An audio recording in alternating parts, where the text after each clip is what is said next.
A Cambodian Survivor's Odyssey by Vannath Chea. Chapter 3 Labor Camp.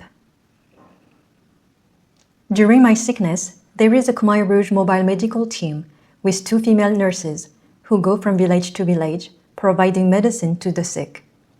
They visit and give me some homemade pills. My parents-in-law spoke with the nurses about their son-in-law, who is the Minister of Health in the Khmer Rouge government.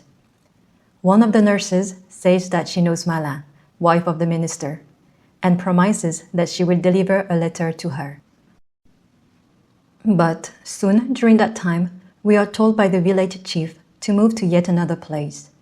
Taking a boat across the Tonle Baksak River, we stay at Kampong Sambua, Koth Home district, about 85 kilometers south of Phnom Penh, waiting to be transported somewhere else.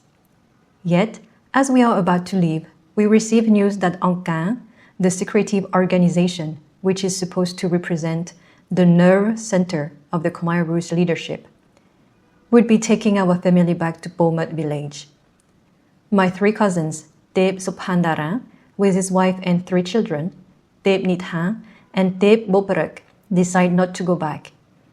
They want to move forward, be relocated somewhere else with the majority of the people. After a few days, we once again cross back over the river. Subsequently, we learn that Mala has received the letter from her parents, at which point she requests that Angkar relocate her parents, who have health problems, to Sampanle village where they have a district hospital. Her parents are allowed to have lunch and dinner in the hospital, where there is abundant food for the Khmer Rouge cadre patients. Mala visits her parents once and tells them how hard she had tried to persuade her husband, Juan, to talk to Pol Pot, the #1 leader of the Khmer Rouge, to convince him how much they had sacrificed and that they are loyal to Angkar.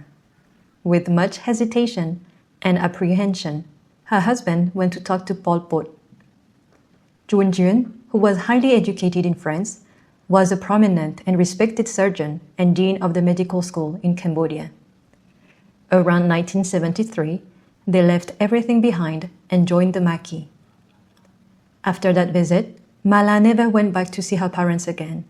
But, thanks to her intervention, and under an Angkar directive, we shared a home with the owner in a new place called Prek Tarot, Sampanle village, Prek Ombel district, Kandal province. It was about 50 kilometers south of Phnom Penh and held about 500 people.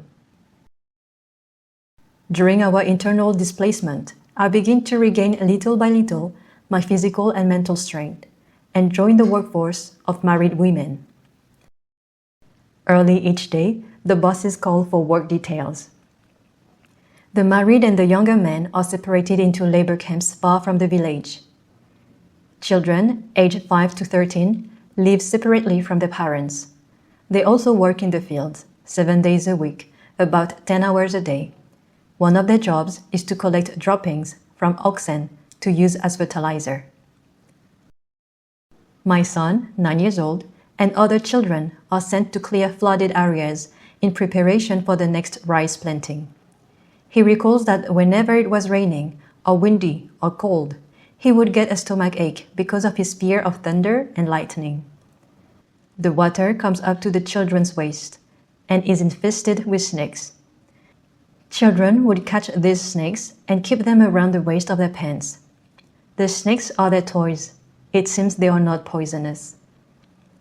Children are penalized whenever they run away from the dormitory. As punishment, they are forced by their team leader to remain awake through the night. Teenagers, men and women are considered the group of sharp strength and are sent far from home, wherever heavy labor is needed. They are seldom allowed to visit their elderly parents in the villages. Shooting crocodiles.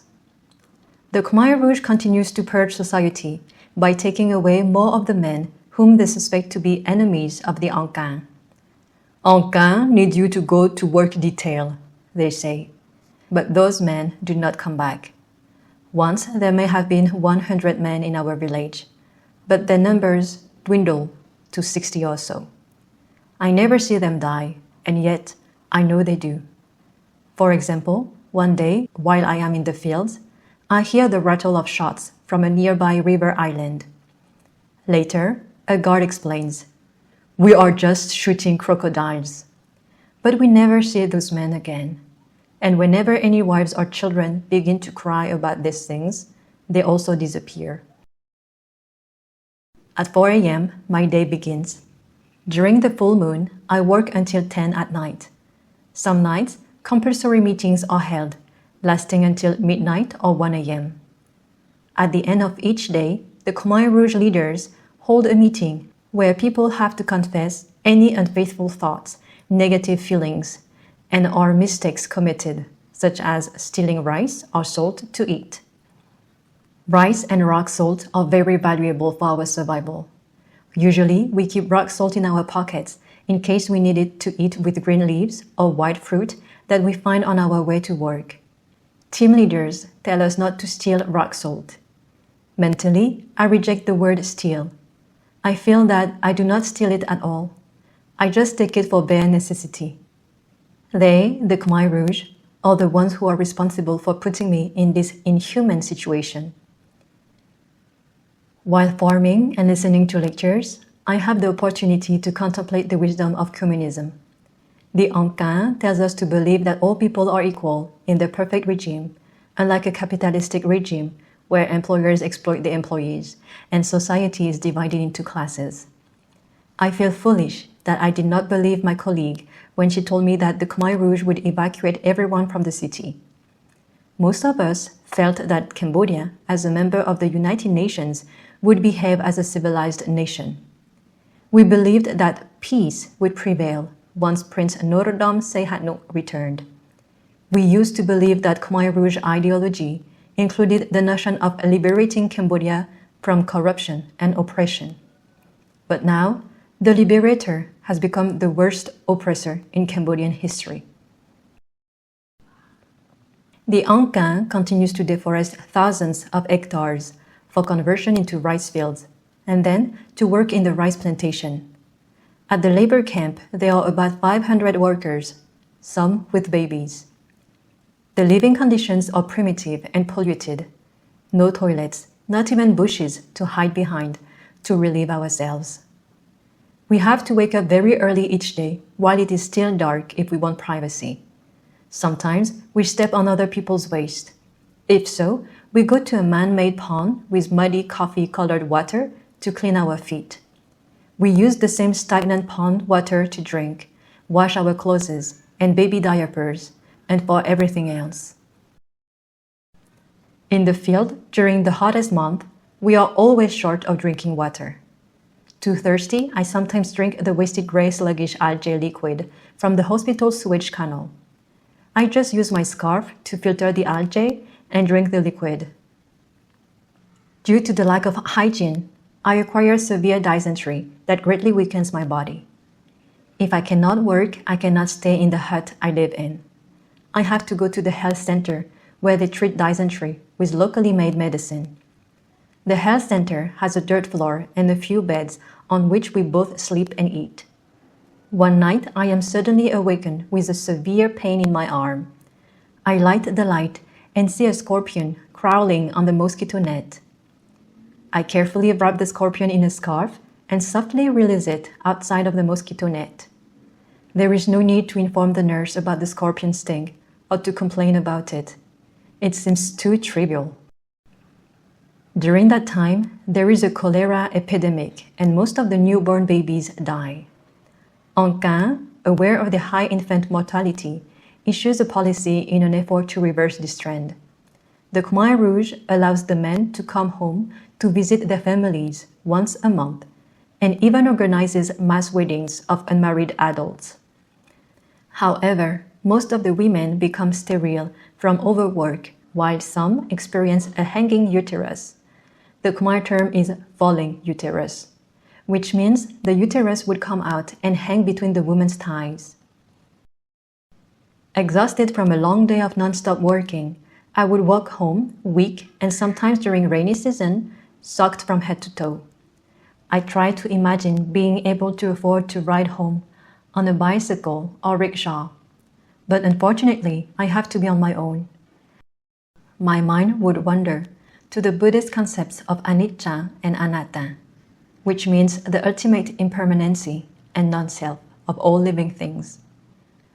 I walk, one step at a time, silently reciting Buddho Araham in synchronization with my pace. People recite these words whenever they feel scared and are looking for protection, either from lightning, threat, or other frightening situations. Buddho Araham is a plea to the enlightened ones who have already unburdened themselves of all desires and defilements. Comforted by this mantra, I focus my mind on one step at a time. I have to persist. I am my own salvation. It takes more than energy to revolt, and we have none. The killing, exhaustion, and the sleeplessness leave everyone half dead inside. Some die, I tell myself, because they refuse to live.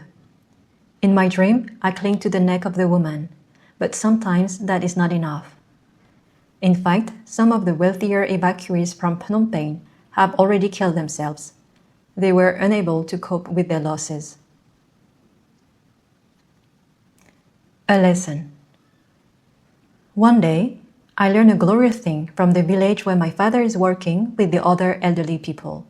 Here is a man, my father, who has gone from rich to poor overnight, but continues to show himself to be a devout Buddhist. I overhear some others who ask him how it feels to not be rich anymore. "Oh, I feel very fortunate," I hear my father reply. "Compared to Buddha, I am nothing, so why should I feel sorry for myself?" Buddha left his royal life to seek enlightenment in the forest. It is good for me to hear this. My respect for my father becomes heightened as he does not pay attention to material wealth. Experiencing chaos and witnessing the destitution in social and human lives elevates his spirituality to a higher level where he finds serenity and equanimity. Continuing to work in the daily heat, I learned to dig soil, carry dirt, plant, and harvest rice and other crops. I also spread fertilizer in the rice paddies. The Khmer Rouge tell us to use human waste as fertilizer for rice planting. Each team has to carry a steel container, a US military ammunition container, and everyone is supposed to deposit their urine and feces in it. The human waste is then mixed with dust and ox waste and spread by hand in the rice fields. The smell is terrible, but I and the others act as though we enjoy what we are doing. I recall that the sticky thickness of the mud in the rice paddies, up to my knees, makes it difficult for me to move even one step at a time. Good irrigation systems and natural fertilizers, through forced labor, allow Cambodia to have 2 to 3 rice harvests per year. Once, during rice planting, I am in a flooded field with water up to my thighs. It is raining with lightning and thunder. I felt something bite me above my ankle. I reached down and felt what seemed like a snake. I ran out of the water and see the bloody traces of 2 teeth marks from a snake bite. Other workers in the fields took a kroma, the Khmer scarf, and tied it to my thigh to prevent the venom from traveling to my heart.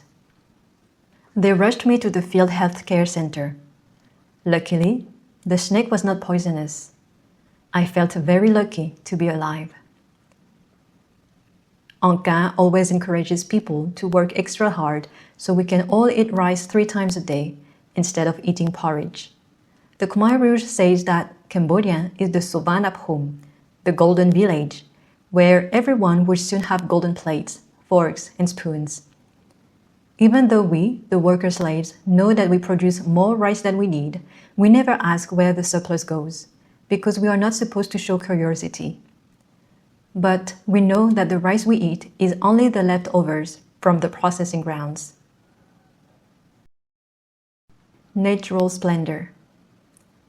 We clear more and more forests to cultivate rice, which means that we have to work harder, rain or sunshine, and walk further to go back and forth from home to work. The rice fields extend as far as the eye can see. Depending on planting times, rice plants appear differently. They are beautifully multicolored from light to dark green to yellow and orange. It looks like a heavenly carpet of nature. Whenever it is windy, the carpet turns into a soft, silky scarf bouncing in the wind. Despite the exhaustion from work, I can still see how nature continues to display its breathtaking beauty. Sometimes the morning fog comes down to earth, and it seems that we walk in the cloud as flying angels. Depending on the season, at dawn, leaves of vegetation are covered by the morning dew, and while walking to the workplace, drops of water at the tip of the leaves sparkle like diamonds under the rays of the sun. This reminds me of the classical Khmer dance called Ropam Motni Meghala. The dance portrays Riamso's pursuit of the goddess Motni Meghala. The legend portrays Riamso as a male giant and Motni Meghala as a young and charming woman. Both of them were students of an ascetic teacher.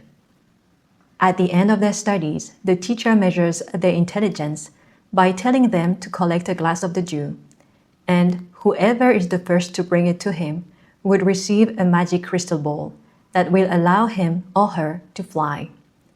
Riamso went from one leaf to the next, collecting dew drop by drop, while Meghala used her scarf to collect the dew drops and then squeezed the water out. When the glass was full, she gave it to the teacher. He then gave her the sparkling crystal ball. She said goodbye to him, wielded the crystal ball, and flew to the sky. Riamso was very upset not to win the crystal ball, so the teacher gave him an axe so that he might fly too. Whenever it is about to rain or is raining, Meghala would fly up to the sky, enjoying herself, while Riamso chased her. So, every time we hear thunder in the heavens, it is because Riamso's battle axe clatters as it hits Motni Meghala's crystal ball. In the battle, he always loses and vows revenge. I suspect there is political meaning to the dance too. In one episode of the dance, Meghala knighted Riamso by closely waving the crystal ball back and forth in front of his eyes, driving him crazy, wanting to grab the ball from her. In the 1960s, countries in Southeast Asia were caught in the Cold War between the capitalist USA and communist USSR ideologies. Prince Norodom Sihanouk, then chief of state, felt confident and proud, walking a tightrope, calling Cambodia an oasis of peace, independent and neutral, where both the US and USSR governments had their respective diplomatic relationships with Cambodia. Sihanouk, as Meghala, compared Cambodia's independence and neutrality as the flying crystal ball, and the two superpowers as Riamso, who want Cambodia to join their respective blocs. At sunset, the sky exhibits its splendid multicolored displays that look like a masterpiece painting.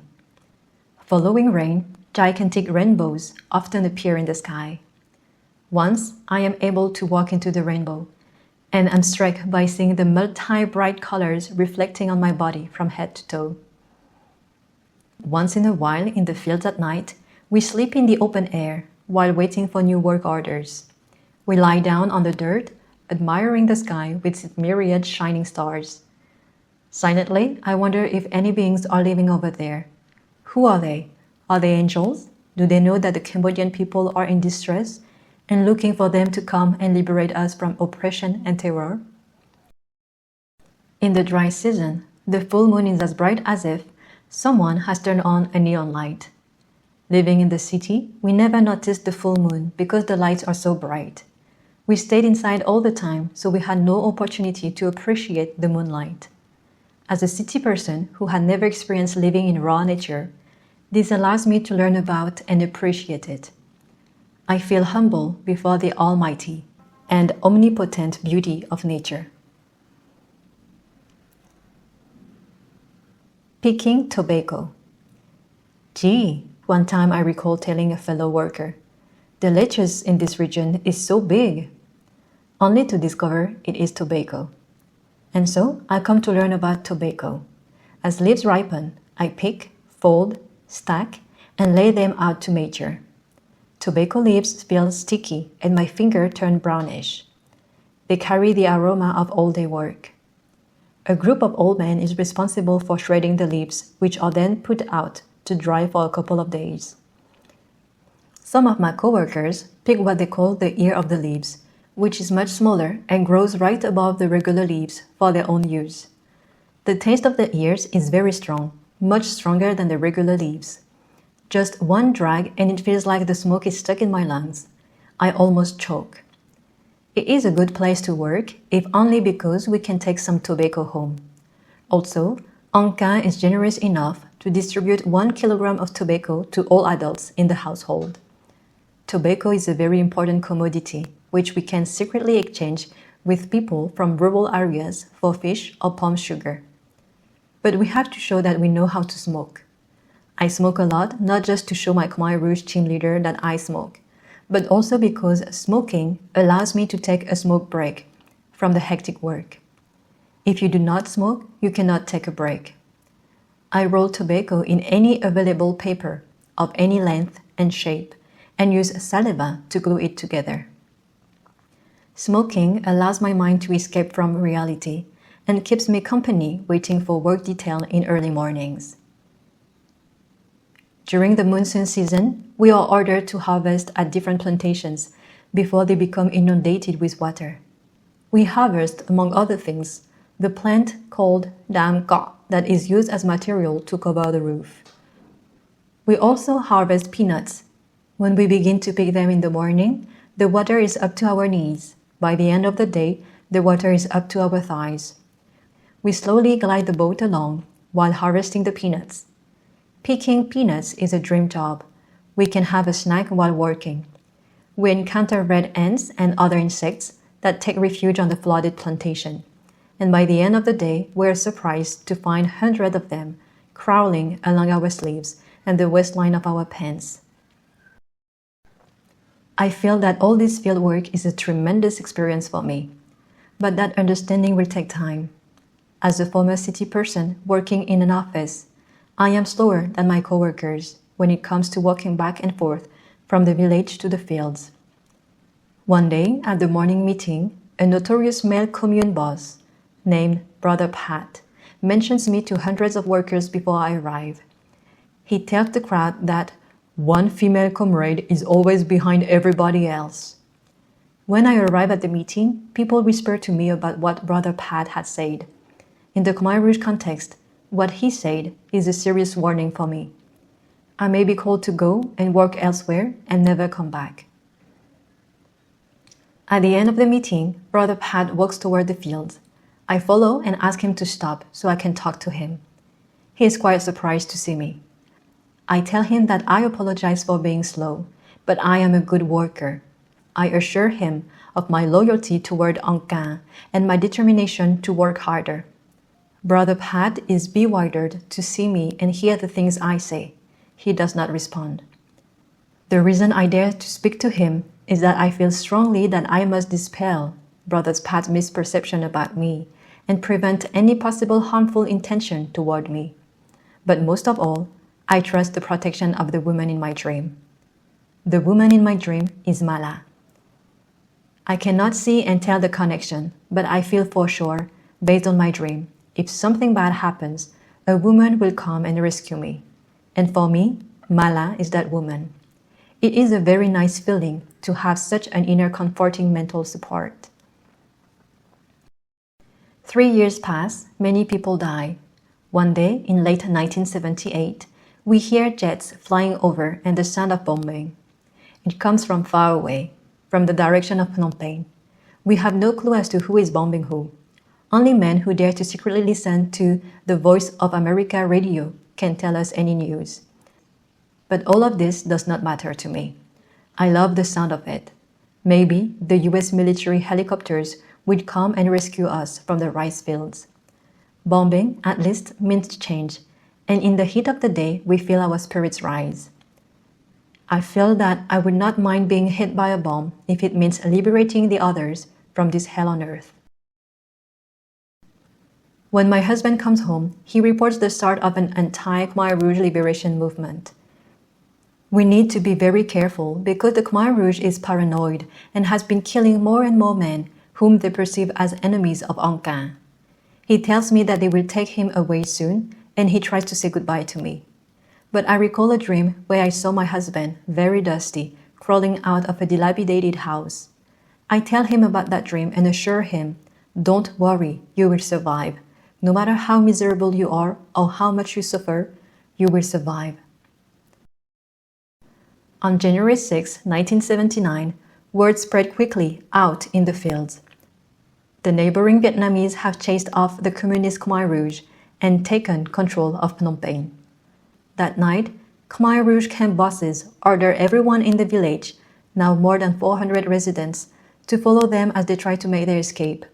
My family does not trust our captors, and we have 5 elders, aged 60 to 70 in the family. Therefore, we managed to stay behind. The next day is January 7, our first day of freedom. No sound of the waking bell at 4 a.m. No work detail meeting. No Khmer Rouge to fear. It is beyond our expectations and dreams. We are slow to emerge from our sense of numbness. The villagers run around looting the Khmer Rouge hospital and kitchen, looking for carts, pots, and pans, rice and salt. Some people go to harvest the corn, cucumbers, sugarcane, and rice from the fields. There is no more common kitchen and no one to feed us. We must now find our own food. Most of the villagers who were farmers are more assertive and well-equipped with ox carts and bicycles to bring the harvest back home. People like us from the city do not adapt to these changes as quickly as them. A couple of weeks later, Vietnamese soldiers pass by our village. Villagers with big smiles stand by the road, welcoming them and clapping their hands. Some bring water and sugarcane to the soldiers. Small arms clashes between the Vietnamese soldiers and the Khmer Rouge continue to flash from here to there. Accompanying other villagers, we run for our lives. My family walks about 40 miles south towards the border, where Vietnamese soldiers deny us sanctuary. Eventually, we return to Sampanle village, where we find that whatever was left in our house has now been looted.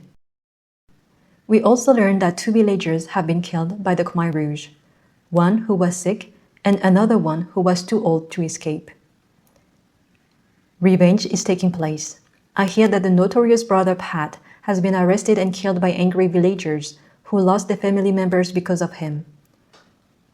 Also, Comrade John, one of my female team leaders, who had always shown excessive zeal toward the Angkar, is beaten to death. I have no intention to seek revenge. What I want to do is move forward to the place where I belong.